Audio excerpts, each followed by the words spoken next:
कहाँ से पैसा लाए आप? बीजेपी कौन पैसा दिया आपको? बीजेपी कह रही है आप बीजेपी के एजेंट हैं। बीजेपी कह रही है आप गजवा हिंद बीजेपी कर के रही है। एजेंट हैं। आप गजवा हिंद की उत्तर बात प्रदेश करते के हैं। मुख्यमंत्री आप कहते हैं जैसे गजवा हिंद लोगों करना को चाहिए। उठा के जेल में डालना चाहिए।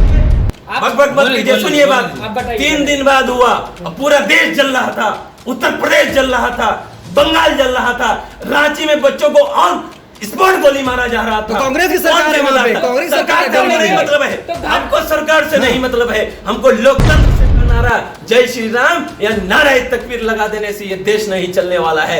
इस देश में संविधान जिंदाबाद भी बोलना पड़ेगा और संविधान की बातों को भी मानना सरकार और अमित शाह ये दोनों मिलके इस देश को बर्बाद लेने वाले एक फैसला और ले और इसको गिरफ्तार करवाए, इसको जेल में डाले, क्योंकि अगर ये बाहर रहेगी तो ये देश के लिए खतरा है। ये मैं नहीं, ये माननीय सुप्रीम कोर्ट भी बोल रहा है। तो इसलिए ना जी, अगर उसी का नाम रामेश्वर होता तो, और अगर वही नुपुर शर्मा, इसने फिल्म की कटिंग को वहां पे पोस्ट किया था, मगर नुपुर शर्मा ने ऑन रिकॉर्ड टीवी पे ये कहा, हमारे प्रॉफिट के बारे में बुरा भला कहा। आप हमें बता दीजिए कि उसके ऊपर में एफआईआर हुआ तो है, वो गायब हो गया। अरे कब हुआ एफआईआर?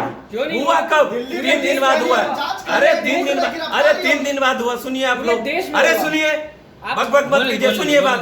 3 दिन बाद हुआ, पूरा देश जल रहा था, उत्तर प्रदेश जल रहा था, बंगाल जल रहा था, रांची में बच्चों को ऑन स्पॉट गोली मारा जा रहा था। तो कांग्रेस की सरकार है वहाँ पे, कांग्रेस की सरकार से नहीं मतलब है, हमको सरकार से नहीं मतलब है, हमको लोकतंत्र से मतलब है। हम लोगों को, हमारे पास ऑप्शन थे, सिर्फ लोकतंत्र सवाल बीजेपी में उठेगा। हम पाकिस्तान जा सकते थे, मगर हमने सिर्फ और सिर्फ लोकतंत्र पे भरोसा करके इस देश में रहने का फैसला लिया था। कि हम लोकतंत्र पे भरोसा, हम जो है लोकतंत्र पे भरोसा करते हैं। पत्थर मारेंगे, पत्थर मारेंगे। कौन पत्थर? आप चिन्हित कीजिए ना। मैं तो यही मांग कर रहा हूं कि जो लोग नारा लगा रहे हैं सर तन से जुड़ा, या जो लोग पत्थर मार रहे हैं, आप उसको चिन्हित कीजिए और चिन्हित करके आपके यहाँ जो सबसे कड़ी सजा हमारे संविधान में लिखा गया है, आप कड़ी से कड़ी सजा सुनाइए। तो उनको चुन चुन के पकड़िए। आप चुन नहीं रहे हैं, आप बुलडोजर चला रहे हैं। एक तरफ आप ये कहते हैं कि हमारे यहाँ आतंकवादी कांप रहा है, दूसरी तरफ एक दलित शख्स के बेड के नीचे में बम लगा के एक दलित को मार दिया जा रहा है। ये कैसा आपके यहाँ हो रहा है? क्या हो रहा है? उत्तर प्रदेश में जिस तरीके से जावेद साहब के घर को तोड़ा गया, वो भी उनका घर नहीं, उनकी वाइफ का घर था। क्या मैं सवाल पूछना चाहता हूं कि एक दलित आदमी को जो बम लगा के उड़ाया गया है, क्या उनके जो दोषी उनके घर को भी तोड़ा जाएगा बुलडोजर से? नहीं तोड़ा जाएगा। क्यों नहीं तोड़ा जाएगा? इसलिए नहीं तोड़ा जाएगा कि इस देश में लोकतंत्र की सरेआम नरेंद्र मोदी जी की सरकार और अमित शाह ये दोनों मिलके इस देश को बर्बाद करना चाहते हैं। आप कह रहे हैं लोकतंत्र को बर्बाद कर रहे हैं। प्रधानमंत्री जर्मनी में जाकर के अपनी स्पीच में कह रहे हैं कि हमारे यहाँ लोकतंत्र स्थापित है, लोकतंत्र है। यूनाइटेड नेशन ने क्या कहा है कल? आपने सुना है? यूनाइटेड नेशन ने साफ कहा कि हिंदुस्तान में जो सब चीज हो रही है बिल्कुल भी बर्दाश्त के लायक नहीं है। हिंदुस्तान का जब रुपया गिरता था ना पहले सर, तो उस टाइम बोलते थे अरे कैसी निकम्मी सरकार है। आज रुपया गिर रहे हैं तो लोग क्या बोल रहे हैं पता है? हमें कोई मतलब नहीं है, मियाँ टैट है ना, मियाँ को टैट होना चाहिए। देश बचाना है, मियाँ से देश बचाना है। एक देश उस वक्त तक कामयाब नहीं हो सकता है जिस वक्त तक वो जातिवाद से उठ के एक संविधान और एक दायरे में रह करके काम नहीं करेगा, उस वक्त तक नहीं होगा। गजवा हिंद करना चाहते हैं आप, कह रहे हैं कि देश बचाना चाह रही है। अरे हम संविधान की बात कर रहे हैं, अब कैसे आदमी है? कहां से पैसा लाए आप? बीजेपी कह रही है आप बीजेपी के एजेंट हैं, बीजेपी कह रही है गजवा हिंद कर रही है। एजेंट हैं आप। गजवा हिंद की उत्तर प्रदेश के मुख्यमंत्री कहते हैं गजवा हिंद करना चाहिए, जेल में डालना चाहिए था। देश में प्रधानमंत्री का दोस्त अब्बास था, वो तो खुद ही बोलते हैं। हम कैसा अब्बास? वो उन्होंने कौन अब्बास? अरे भाई साथ में रहते थे। हमें बताइए, यही तो था लोकतंत्र। अब्बास नरेंद्र मोदी साहब के घर में रहा करते थे, यही लोकतंत्र था।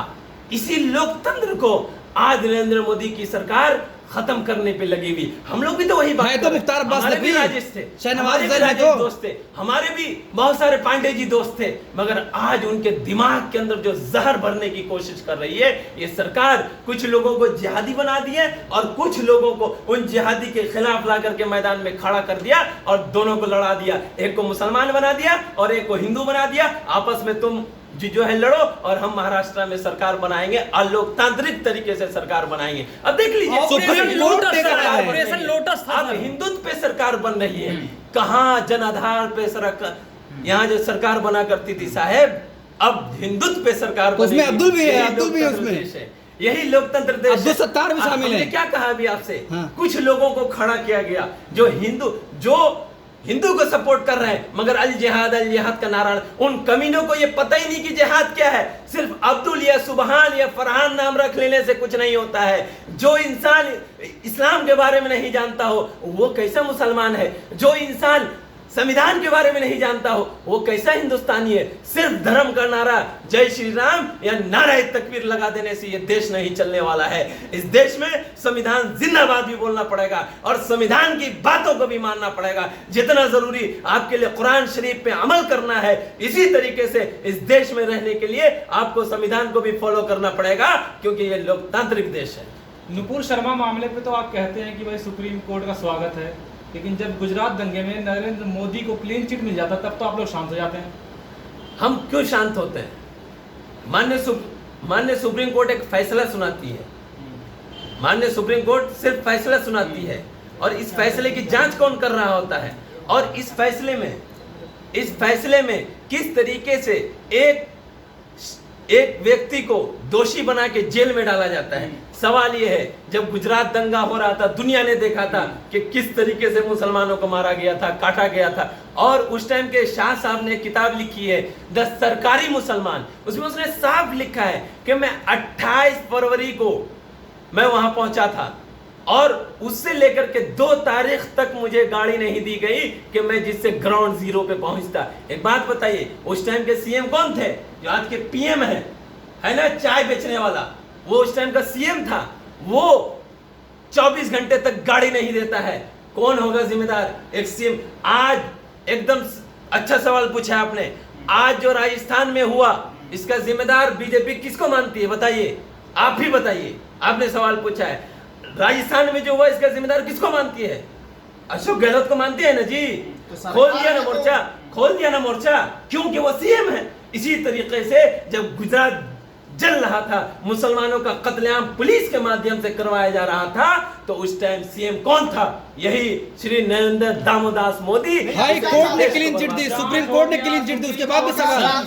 जी सुप्रीम कोर्ट का स्वागत कर रहे हैं। हम नुपुर शर्मा के लिए बस इतना चाहते हैं कि माननीय न्यायालय जिस तरीके से आज अच्छा फैसला लिए हैं, इसी तरीके से माननीय न्यायालय एक फैसला और ले और इसको गिरफ्तार करवाए, इसको जेल में डाले। क्योंकि अगर ये बाहर रहेगी तो ये देश के लिए खतरा है। ये मैं नहीं, ये माननीय सुप्रीम कोर्ट भी बोल रहा है और मैं भी ये मांग करता हूं कि नुपुर शर्मा को उठा के जेल में डाला जाए, इसलिए कि ये खुद बोलती है कि मेरे जान को खतरा है। ये खुद बोलती है कि मेरे साथ में रेप हो जाएगा। उनको गार्ड दिया गया है, मगर यहाँ की वेस्ट बंगाल की जो पुलिस है और महाराष्ट्र की जो पुलिस है उसको खोज नहीं पा रही, पता नहीं कहां भाग गई उस पुलिस वालों के साथ में। तो मैं सिंपल सा ये चाह रहा हूं कि ये भागम भाग से अच्छा है कि नुपुर शर्मा को उठा के जेल में डाल दिया जाए, मामले को शांत करवाया जाए। अगर ये बाहर रहेगी इसी तरीके से दंगा करवाएगी और ये नुपुर शर्मा का चाल है और बीजेपी का चाल है जो आज इस देश में आग लगा हुआ है। ये माननीय न्यायालय ने भी साबित कर दिया है। कन्हैया की जो हत्या हुई है ये जिहादी मानसिकता के लोगों ने किया है, लेकिन इसी देश के अंदर पहले भी वीडियो मार करके वीडियो बनाए गए हैं। चाहे वो रेगर का मामला रेगर ने बनाया हो, शंभू रेगर हो, चाहे रूबी कोई हो, चाहे इखलाक का, पहलू खान का, बहुत सारे मुद्दे हैं। ये वीडियो बनाए गए हैं मार करके। आप मेरी बात समझ नहीं पाए। हमने क्या बोला कि नाम वहां जुबैर था तो जेल में है, नुपुर शर्मा थी तो गार्ड दे दिया गया है। तो यह मुसलमानों को जिस तरीके से टारगेट करके उठा के जेल में डाला जा रहा है, कत्लेआम किया जा रहा है, उनको ही जेल में डाला जा रहा है, उनके ही घरों को तोड़ा जा रहा है, यही तो संविधान की धज्जियां उड़ाना है, यही तो लोकतंत्र की हत्या है। और है क्या? मैं आपको बोल क्या रहा हूं? मैं बोल तो यही रहा हूं ना कि पिछले 8 सालों में जिस तरीके से मुझे जहां तक याद है 37 हत्याएं ऐसी हुई है जिसमें लोगों ने ऑन रिकॉर्ड किया है और बोल बोल के किया है कि तुम जय श्री राम बोलो नहीं तो तुमको काट दिया जाएगा, मार दिया जाएगा। पता नहीं किस किस नाम पे लोगों को मारा गया है। ये मोदी सरकार, यही चीज युवाओं को समझने की जरूरत है। अब मैं एक युवा से दरखास्त करना चाहता हूं कि आप फैक्ट पे आइए कि किस तरीके से ये सरकार युवाओं के साथ में खेल कर रही है। 4 साल का लॉलीपॉप थमा के आपसे जिंदगी भर के 60 साल की नौकरी को छीन रही है और आपको बोलती है बेटा क्या जरूरत है नौकरी का, चलो बोलो जय श्री राम नारे तकबीर, यही आपका 4 साल का लॉलीपॉप है, खा लो। लेकिन युवाओं को समझने की जरूरत है कि जिस तरीके से आज सियासत लोगों की जिंदगी पे हावी होती जा रही है, इससे बचने के लिए हर युवाओं को सोचना पड़ेगा, समझना पड़ेगा और सही तरीका ढूंढना पड़ेगा। लेकिन जब मुसलमानों के साथ ऐसी घटना होती है तो उसके साथ फूल माला लेकर के लोग पॉलिटिकल पार्टी के लोग पहुंच जाते हैं, तिरंगा यात्रा निकाल देते हैं। बिल्कुल निकाल देते हैं। फिर वही बात आपने कर दिया। अरे भाई मैं साफ बोल रहा हूं कि इस देश में 8 साल से जब से सरकार बनी है नरेंद्र मोदी की और तड़ी पार की, उसने इस देश में मुसलमानों को चुन चुन के हत्याएं करवाई है और उनके ही पार्टी के लोग। आप मुसलमान को भी तो छोड़ दीजिए, सुबोध नाम का एक शख्स था, पुलिस वाला था, उसको जो लड़का मारता है, जो उसकी हत्या करता है, वो निकलने के बाद आकर के बीजेपी ज्वाइन करता है और फूल माले से स्वागत किया जाता है। हम तो एक दम के लिए ये मान भी ले कि भाई हमारे साथ में परेशानी है, मगर ये तो हिंदुओं को भी नहीं बकस रहे हैं। ये हिंदू युवाओं को समझना चाहिए और मुसलमान युवाओं को समझना चाहिए। तो आप मान रहे हैं मुसलमानों का मामला नहीं? क्यों मुसलमान को? न मुसलमान यहाँ डर में है, न मुसलमान यहाँ परेशान है, न मुसलमानों को इन चीजों की जरूरत है। ये लोकतंत्र बचाने की जरूरत है। मुसलमानों ने कल भी कुर्बानियां दी थी और आज भी अगर लोकतंत्र को बचाने के लिए हमें कुर्बानी देने की जरूरत पड़ेगी, हम देने के लिए तैयार हैं। मगर आपको लोकतंत्र बचाने के लिए हमारे साथ आकर के खड़ा करना पड़ेगा, खड़ा होना पड़ेगा। अगर हमारे अंदर गलतियां हैं, आप आइए हमारे साथ, हम मिलके एक वही लोकतंत्र देश बनाएंगे जो बिस्मिल्लाह और अशफाकुल्लाह खान ने